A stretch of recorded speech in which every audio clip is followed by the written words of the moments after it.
Social media रे BJD नेत्री Sreemayee मिश्रंकर post को नहीं जोरदार चर्चा। धृतराष्ट्रंकर पुत्र मोह प्रसंग उठाई श्रीमयी आउ कहते इतिहास अयोग्य राजा को केबे क्षमा करे ना।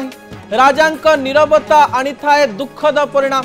तेबे कहा इशारा करी श्रीमयी यही पोस्ट कर जोरदार चर्चा। बड़ कथा होची पोस्ट सहित एक वीडियो मध्य से पोस्ट करथिले। एथिरे मध्य रहिछि किछि तिर्यक आक्षेप। तेबे श्रीमयी कहार ना नहीं नथिबा बेले कहा उद्देश्य रे आक्षेप करिसंती ताकु नै पॉलिटिकल कॉरिडोर रे जोरदार चर्चा। यह मध्य कहा जाउछि छात्र युव जनता दलर नुआ टीम गठन परे बिजू महिला जनता दलर नुआ टीम को नै के सृष्टि होइछि। नवनियुक्त टीम रे थिबा श्रीमयी मिश्र नाखुश थिबा नै चर्चा जोर धरिछि। निकटरे किछि कार्यक्रम रे तांकर अनुपस्थिति को नै भी चर्चा हेउछि। पूर्वरु मध्य एभली परोक्ष समालोचनात्मक पोस्ट करथिले श्रीमयी।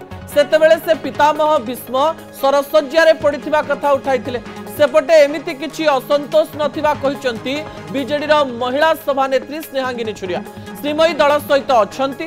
खूब शीघ्र से शंख भवन रे मध्य नजर आसीबे बोली स्नेहांगिनी कहिसंती। महिला को अपमानित करुवा व्यक्ति जेतेबेले महिला सशक्तिकरण विषय रे स्लोगान दिए जने हसंती।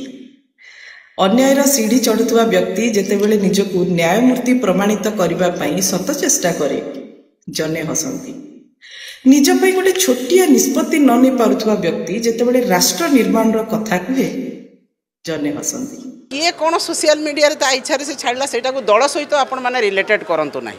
से अच्छी आम सहित एवं आसबे शंख भवन को खूब कम समय भितर आसबे आसिके से पुणी आम सहित मिसिक काम करेंगे। तेणु कौन प्रकार संतुष्ट ना एवं मान्यवर नवीन पट्टनायक महोदय तांको दलर विभिन्न पद पदवी रखिंट सब बेले अग्रणी भूमिका तांको देइछंती एवं आज दलर प्रत्येक कार्यक्रम सामिल करने आम सब चेष्टित अच्छु।